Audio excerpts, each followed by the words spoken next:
আগে আমি ভিডিও করে বলেছিলাম যে আজকে অর্থাৎ ভূত চতুর্দশীর টাইমে উইন্ডোজ প্রোডাকশন হাউস ভানুপ্রিয়া ভূতের হোটেলের তরফ থেকে কিছু একটা নিয়ে আসবে। যখন আপডেট মেলে না তখন অনেক মানুষ কমেন্ট করতে চলে আসে যে আপডেট মিললো না, কিন্তু আজকে তো আমার আপডেট সবার আগে মিলেছে যে ভানুপ্রিয়া ভূতের হোটেলের তরফ থেকে কিছু একটা আসতে চলেছে। তো ফাইনালি ভানুপ্রিয়া ভূতের হোটেলের একটা মোশন পোস্টার ড্রপ করা হয়েছে আজকে, কিছুক্ষণ আগেই ড্রপ করা হলো। তো আমি একটা কথা বলবো, বলিউডে যদি ম্যাডক ফিল্মস থাকে তাহলে বাংলাতে উইন্ডোজ প্রোডাকশন হাউস আছে। ম্যাডক ফিল্মসের থেকেও মানে কোথাও গিয়ে বাংলাতে এই বাজেটে তারা যেটা ভেবেছে হরর কমেডি জনরাটাকে এক্সপ্লোর করার যে চেষ্টা, এটাকে আমি সবার আগে সাধুবাদ জানাবো। এবং উইন্ডোজ প্রোডাকশন হাউস তথাকথিত বড় বড় স্টার, সুপারস্টার, মেগাস্টার তাদেরকে কিন্তু নেয় না, নতুন নতুন মুখ নিয়ে আসে, যেরকম ম্যাডক ফিল্মস। এই যে বনি সেনগুপ্তকে এই ছবিতে কাস্ট করা হয়েছে, বনি তোমার এর আগে এত ছবি করেছে, কোনো ছবি নিয়ে আমি এক্সাইটেড ছিলাম না, কিন্তু আমি দেখতে চাইছিলাম বনি কেমন হয় তার ইয়েটা। তো আজকে পোস্টার চলে এসেছে, বেসিক্যালি এটা একটা মোশন পোস্টার। আমি যদি পোস্টারটার রিয়াকশান দিই তো লেখা আছে, ছমছমে রাত শুরু হলো খেল, আজ খুলছে দরজা, ওয়েলকাম টু ভানুপ্রিয়া ভূতের হোটেল। এটা রিলিজ করছে ক্রিসমাসে, হরর কমেডি জনরা, এবং মিউজিকের কাজ করছে এখানে অনুপম রায়, এবং এটা কিন্তু শিবুদা ডিরেক্ট করছে না, ঠিক আছে, এটা অরিত্র মুখার্জি ডিরেক্ট করছে। এবার আমরা রিয়াকশান আসি, চলো।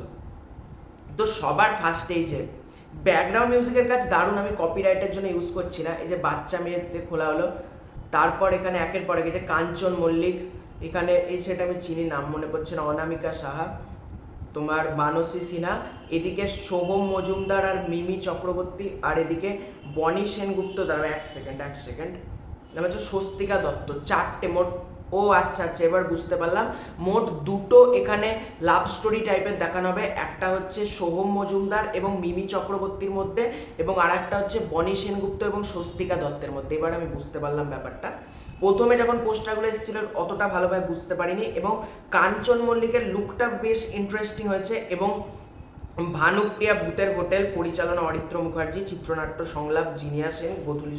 আমি একটা কথাই বলবো, এই যে এত বড় বড় বাজেটে থামা তৈরি হচ্ছে বলিউডে, তার এই সিনেমা তৈরি হচ্ছে, অত বড় বড় বাজেটে তৈরি হচ্ছে, কিন্তু তার থেকেও বাংলাতে এই বাজেটে যে একটা হরর কমেডি জিনিস করা যেতে পারে, উইন্ডোজকে কিন্তু এর জন্য ক্রেডিবিলিটি দিতেই হবে, কারণ তারা প্রথম বাংলাতে হরর কমেডি জিনিসটা নিয়ে এলো। এর আগেও বহু ভূতের সিনেমা বাংলাতে হয়েছে, বহু তোমার ভূতের কন্টেন্ট নিয়ে কাজও হয়েছে, হরর কমেডি হয়েছে, কিন্তু সেগুলোকে ভূতের কাজ বা হরর কমেডি জনরার মধ্যে ফেলতেই কেমন লাগে। সেখানে উইন্ডোজ প্রোডাকশন হাউস যেটা করলো সেটা এক কথায় দারুণ, এবং আজকের পোস্টারটা একটা স্পুকিনেস, স্কেয়ারিনেস ব্যাপারটা বলে না, সেটা কিন্তু ভরপুর রয়েছে। মানে একটা পোস্টার দেখেই তোমাদের মনে হবে হলে কখন সিনেমাটা দেখতে যাই। আমি তো পোস্টার দেখে মনে হচ্ছে আজকে যদি টিকিট ছাড়তো, আজকের টিকিটটা কেটে নিয়ে আমি থিয়েটার্সে গিয়ে ছবিটা দেখতাম, কারণ পোস্টারটা এরকমই হয়েছে। এবং ব্যাকগ্রাউন্ড মিউজিকের কাজও দারুণ, এবং উইন্ডোজ প্রোডাকশন হাউস তাদের কন্টেন্ট ডে বাই ডে যেরকম তারা ইনক্রিজ করছে, যে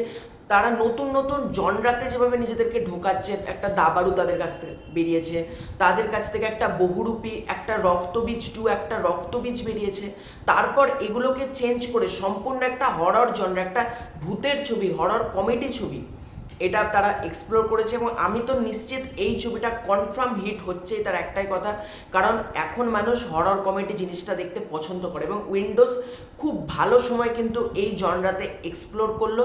এবং পোস্টারটা যেহেতু ভালো হয়েছে, আমি এটুকু নিশ্চিত এই ছবিটা দারুণ কিছু একটা কালেকশন করবে। দেখা যাক, ক্রিসমাসে রিলিজ করছে, আমি তো দেখতে যাবই। তো এটাই ছিল আজকের ভিডিও। ভালো লাগে থাকলে লাইক করো, শেয়ার করো, সাবস্ক্রাইব করো, তোমাদের কি ওপিনিয়ন জানিও। খুব শীঘ্রই দেখা হচ্ছে নতুন কোনো ভিডিওতে, ততক্ষণের জন্য বাই বাই।